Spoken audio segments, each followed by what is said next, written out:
10 in a row. We have lost 10 away games in a row. Yes, the goals might have been jammy, they might have been fluky, might have been a hint of handball in there. But you know what?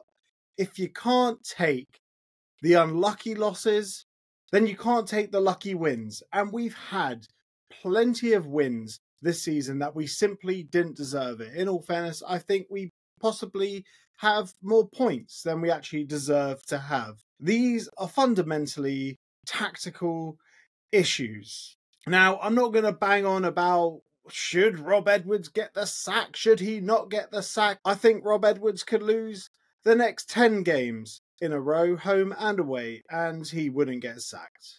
Look, Gary Sweet was there tonight, Mick Harper was there, and the Sky cameras went right on them. James Mooney was tucked on the side. James, I know you listen to the pod. Hi, James. Look, they're not going to sack him. It wasn't so bad. Well, yeah, it kind of was. Look, the QPR's first goal, Frey, maybe Walters should have done better. It wasn't his finest game in a Luton shirt, was it? There was that other game against Sheffield United where he was put at left back and also he was playing with a broken foot. He has a bit of ring rust, which I understand. But at the same time, your right back shouldn't be marking the big centre forwards. They really shouldn't. But then this big centre forward shouldn't sort of juggle it up on his arms as well. But hey, a goal's a goal. It wasn't disallowed, so you just got to live with it. Right, so the lineup was announced, and I counted it. 4-3-3. And social media was a twit, ablaze. Social media was ablaze. Is he going for it? Is this a back four? Is it a 4-3-3? 4-5-1 out of possession? 4-3-3 when you're in possession? And yeah, Sky pretty much confirmed it. It was a back four. They incorrectly said that it's only the first time that we've done it before. We haven't. We've done it against Sheffield United and we did it against Norwich. The less said about the Sheffield United game, the better. The Norwich game, we're all right, apart from defensive errors. And you know what?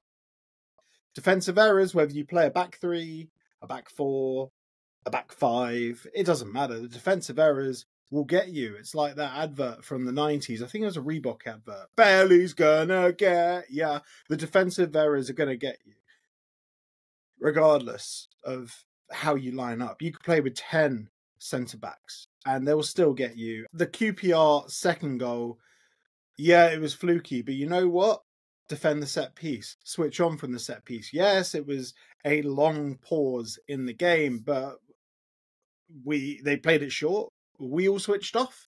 And then that person took a shot that looked like it was going to the BBC studios in White Studio. And then it took a jammy little deflection off Morgan Fox's heel. And wrong-footed Kaminsky. These things happen. Start with the positives. Not many to discuss. I thought the performance in the second half, well, the first half of the second half was all right. It was all right, yeah. But at the same time, when you're on top in a game, you need to make more of it. And in the front three as well, Morris, I don't really think he knows how to play in this system, but saying he doesn't know how to play in this system is an insult to Carlton Morris, a man that scored nearly 20 goals in the Championship the season we went up, scored 10 goals in the Premier League last season. It's tactical. It's purely tactical. The errors that we make are tactical mistakes. And when we attack, we're relying on individual brilliance from Zach Nelson, who I thought had a fantastic game. He really did. And lo and behold, what do? We take off our player that's actually making stuff happen. It was a tremendous ball in from him. Another set piece, and that's now 42.8% of all our goals this season that have come from set pieces. That's alarming, isn't it? And it just goes to show, once again, it is tactical. We cannot create anything. And that was on show again today. Whenever we have the ball, everyone's sort of lined up on the touchline, and then there's a massive gap in the middle of the park. So if the opposition get the ball from us, lo and behold, QPR's first goal. They can attack. And where do they attack? They attack straight through the middle because there are no bodies in the middle. So today we played with 3 in midfield. But does that matter? No, because the bodies are all over the place. It's tactically embarrassing. It really is. And it doesn't matter. We talk about formations. Rob's playing a 5 at the back or a 3 at the back, and everyone's saying, oh, I want a 4 at the back. But does it matter? It doesn't matter, because under this coach, who cannot coach the team for shit, we're just going to do the same old things. Yes, sure, there was some controversy about QPR's first goal with the hand, and then there was some flukiness with their second goal. But let's not beat around the bush. We could have gone in at half-time 3-1 down. Jimmy Dunn had 2 very good chances. The first one, that was amazingly saved by Thomas Kaminski. Tremendous the way he tipped onto the bar. Then Jimmy Dunn had a follow-up because the rest of our defence must have been playing musical statues like it's a 4-year-old's birthday party. They were all completely stationary. And let's not forget that Amari Bell got caught out again by Michael Frey. Again, Thomas Kaminski made a tremendous save from Frey right at the beginning of the game. Without Kaminski, we could have been 2-0 down before QPR scored their first goal. We're not good at playing long balls. We're not good at playing short balls. Other than that brief 20-minute bit straight after half-time, we looked absolutely dire. We look like a team that's going to get relegated, unfortunately. That is the reality of the situation. And while I'm talking about tactics, I want to talk about the use of substitutions. So, amazingly, Rob Edwards made an early change. By this point, though, when we brought on our first set of fresh legs, QPR had already brought on 4 sets of fresh legs. They made 2 double substitutions. And for those who don't understand the substitution rule, you can bring on 5 players. But what you can do to stop people from, bringing on a player and then waiting a minute and then bringing on another player, and then doing that like 5 times in total to run down the clock at the end of a game, they say you can only use 3 banks of substitutions. Okay? So what does Marty Cifuentes do? He brings on a double sub, and then he brings on another double sub. What does Rob Edwards do? Brings on 1 sub, and then 2 minutes later he brings on another single sub. Just bring them on at the same time. It's clueless. It's just the basics of tactics and changing a game. And this was in the 75th minute where he brought on Elijah Adebayo. And it was a proactive sub, taking off a midfielder, bringing on a striker. Yeah, that's good. That's good. But then 2 minutes later, you're taking off Zach Nelson, the player that's pretty much creating all our open play chances and is taking our set pieces.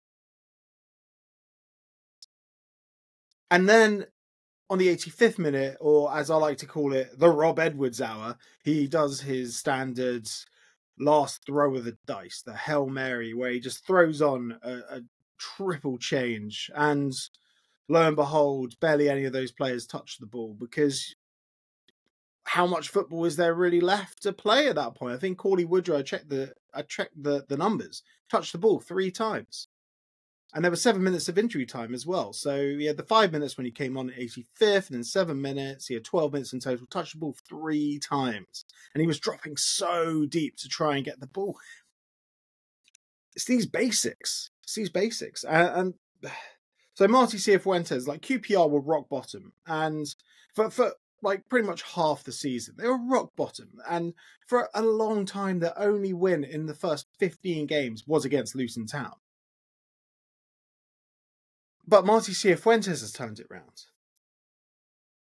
But I think Marty Cifuentes had that in him because he's a good coach. He showed that he could do it last year. QPR were just unlucky at the beginning of the season. and he made changes. He made changes to his team, to his style. They've closed up shop. They've become defensively better. Does Rob Edwards have a Marty Cifuentes type turnaround in him? No. The camera kept panning to him. I wasn't there tonight. Fair play to everyone that did go. Absolutely top work from all the hatters that went there. I think they're about just under 1,000, so fair play.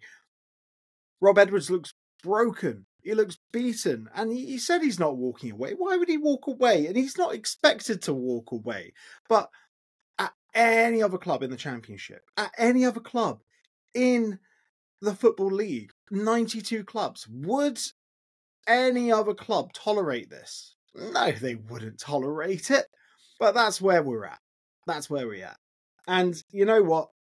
I don't know what we're trying to do in terms of play style. It's the same things I was pointing out in pre-season and ahead of our game against Burnley. You can tell exactly how Luton are going to progress the ball. It's always out to the wings. And you could see it in the little documentary that they did in Slovenia. You could see the patterns of play that the club were doing.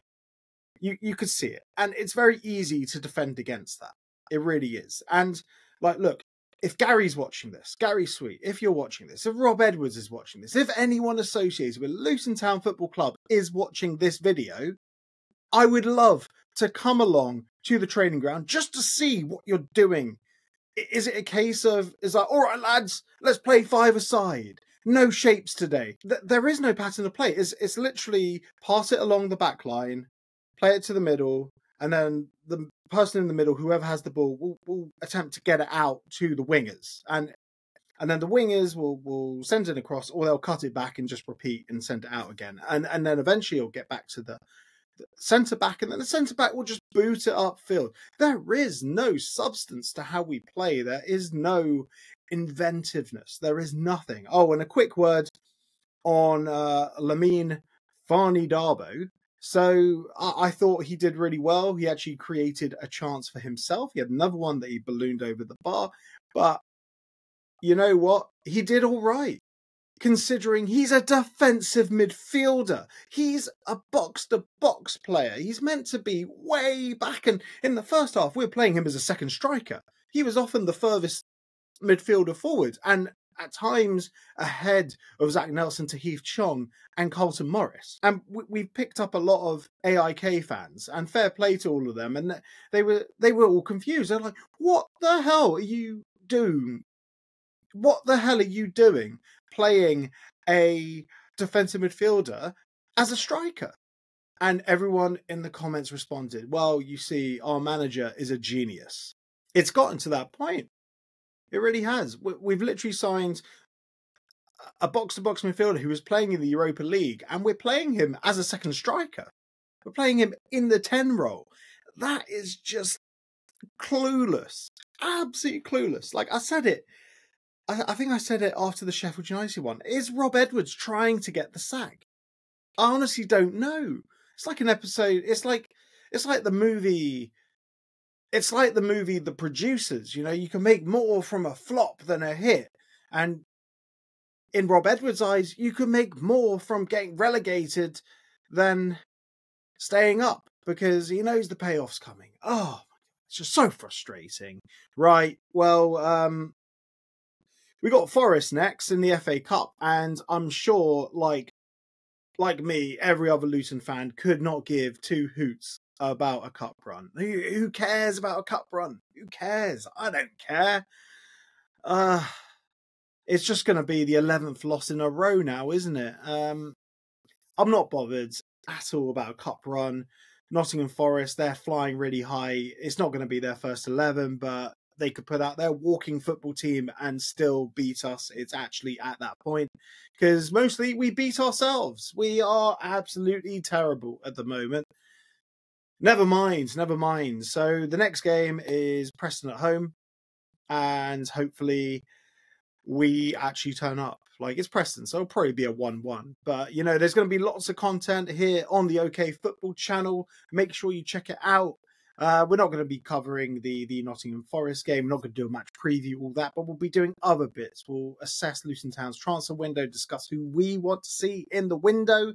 We'll also do some championship bits and pieces as well. We'll take a look at the relegation battle, which Luton are in. We'll look at the promotion chase, which Luton are not in. And we'll look at the playoff push. But as always, come on, you Hatters. That's 10 in a row, going for the record of 13 consecutive away losses. Next up, it's the Graham Jones record of 12 away losses. Ooh. Take it easy, guys.